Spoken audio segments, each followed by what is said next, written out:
Mini London McCluskieganj प्रकृति की गोद में बसा ड्रीम डेस्टिनेशन आपका कर रहा है इंतजार। आइए अपने यादगार लम्हों को बिताइए ड्रीम डेस्टिनेशन में। राजधानी रांची से महज 50 किलोमीटर दूर आपका अपना ड्रीम डेस्टिनेशन। कांग्रेस के विधानसभा में उपनेता प्रदीप यादव ने झारखंड के लोग स्थानीय नेता को ही सांसद चुनने के लिए अपील की है। प्रदीप यादव ने कहा है कि बाहर से आए लोग झारखंड के लोगों की समस्या को लेकर संसद में आवाज नहीं उठाते हैं। वहीं प्रदीप यादव ने कहा है कि केंद्र सरकार ईडी और सीबीआई को विपक्षी नेताओं के खिलाफ लगाकर रखी है, जो छापेमारी कर डराने का काम करते हैं। हेमंत सोरेन जेल से बेदाग बाहर आएंगे। छात्रवृत्ति छात्रों का जो कि पिछली सरकार ने 1/3 कम कर दिया था, सीधे 50,000 से घटा के स्टाइपेंड को 15,000 कर दिया था कि गरीब के बच्चे कॉलेज से चले जाए लौट करके, छात्रावास छोड़ के घर चले जाए, बीएड कॉलेज छोड़ करके घर चले जाए। इस सरकार ने पहला निर्णय लिया। चंपईदा को मैं फिर से एक बार यहां से बधाई देता हूं कि फिर से 3 गुना किया उस छात्रवृत्ति को। और आपने कल की कैबिनेट की घोषणा सुनी होगी कि अब दोनों बेला छात्रावास में रहने वाले लोगों को भोजन भी मिलेगा। देखिए किस काम का उदाहरण दूं आपको। सर्वजन पेंशन योजना, जिसकी देश नहीं पूरी दुनिया में बड़ाई हो रही है, और अब तो सरकार ने यहां कर दिया कि पहले तो 60 बछर था, अब तो महिलाओं के लिए सरकार ने मातृ उम्र की सीमा 50 बरस कर दिया कि 50 बरस के बाद राज्य की सभी महिलाओं को पेंशन मिलेगा। जोरदार ताली बजाइए इस निर्णय के लिए आप सब। सभी महिलाओं को 50 वर्ष के बाद पेंशन मिलेगा। यह है कल्याणकारी योजना। आदिवासी दलित तो सबको मिलेगा 50 वर्ष में। कहानी कल्याण की यहां से प्रारंभ होती है।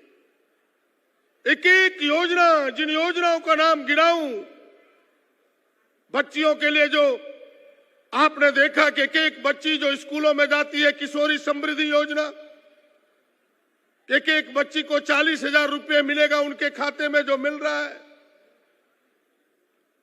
एक एक काम प्रारंभ हुआ और सबसे महत्वाकांक्षी काम प्रारंभ हुआ ये। इन कामों को रोकने के लिए आपने देखा कि कई बार इस सरकार को गिराने का प्रयास हुआ, विधायकों को तोड़ने का प्रयास हुआ। वहां से ना सके, लगा कि अब विधायक नहीं तोड़ पाएंगे, सरकार ना गिरा पाएंगे, तब ईडी और सीबीआई आई। अब ईडी और सीबीआई का खेल शुरू हुआ है। मैंने ईडी और सीबीआई पे एक लंबी कविता लिखी, उसकी 4 पंक्ति आपको बताता हूं कि हमें कुछ खास एहसास हुआ है, हमें कुछ खास एहसास हुआ है, वर्ष 2024 कुछ खास हुआ है। लगता है कि भाजपा ने शुरू कर दी है चुनाव की तैयारी, क्योंकि विरोधियों पर तेज हो गई है ईडी की छापेमारी। बहनों भाई, इसीलिए है ये ईडी, इसीलिए है ये सीबीआई। और केवल यही नहीं, आप देखिए पूरे देश में देखिए कि जो उनके विरोध में है उनके यहां धमक होता है ईडी का, सीबीआई का। मेरे घर में भी हो, आप सबको पता है। पाया कुछ नहीं, लेकिन चौखट तो आके तो जमाया अपनी चौकड़ी। और मैं आपको दावे के साथ कहता हूं कि हेमंत जी भी बेदाग ईडी के फायदे से निकलेंगे, कोई उन्हें रोक नहीं सकता। दावे के साथ कह सकता हूं। यह कोई आरोप है, मेरे नाम पर जमीन नहीं, फिर भी हमें कह रहा है कि आपने जमीन का घोटाला किया है।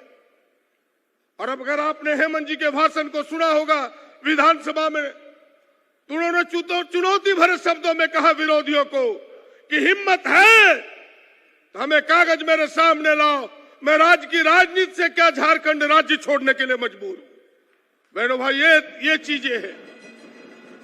इसलिए बहुत लंबी चौड़ी बात न करते हुए आप सबसे इतना ही कहना चाहूंगा कि आप सब ने जिस प्रकार से सरकार को समर्थन किया है, जो कल्याणकारी योजनाएं सरकार ने लागू की है, उन योजनाओं का आप समर्थन कीजिए और इस सरकार को इसलिए मजबूती का साथ दीजिए कि यही सरकार है जो आपको हिस्सेदारी दिलाएगी, आपको अधिकार दिलाएगी। पूछिए भारतीय जनता पार्टी के लोगों से कि ओबीसी के आरक्षण जो इस सरकार ने 27% करके राजभवन भेजा है, क्यों तुम्हारे राज्यपाल ने रोक के रखा है? किसके इशारे पर रोक के रखा है? कहानी यहां सुनिए, क्यों रोक के रखा है? हमारी सरकार आदरणीय हेमंत जी ने, वर्तमान सरकार चंपई जी के नेतृत्व में ओबीसी के आरक्षण को तो 27% कर दिया। रोकने वाले कौन है? और हमारे जो सांसद वहां मात्र एक अपना है, 13 सांसद सब बाहर के लोग हैं। वो कुछ हमारे इस अधिकार के बारे में दिल्ली में बोलता नहीं है। वक्त आने वाला है, अपने सांसदों को भेजिए ताकि झारखंड की हिस्सेदारी, झारखंड के हक और अधिकार को भारत सरकार रोक न सके। ये मैं आपसे कहने के लिए खड़ा हुआ हूं, वरना ये गूंगे बहरे लोग जाएंगे, भाजपा के लोग, ये पार्टी के इशारों पर नाचेगा, झारखंड की हिस्सेदारी और हकदारी की बात नहीं करेगा। आज 136 करोड़ रुपए, 1,36,000 करोड़ रुपए झारखंड की हिस्सेदारी की दिल्ली में बकाया है। हम सब लड़ रहे हैं, केवल एक बेचारा विजयदा कितना अकेले वहां लड़ेगा? 13 लोग तो झारखंड के गूंगे बहरे बैठे हैं। उन गूंगे बहरों के बदलिए आप झारखंड की जो गठबंधन की सरकार जिसको सामने खड़ा करे, उनको साथ दीजिए ताकि हक भी दिल्ली से लोग लड़के ला सके और इस सरकार को मजबूती दे सके।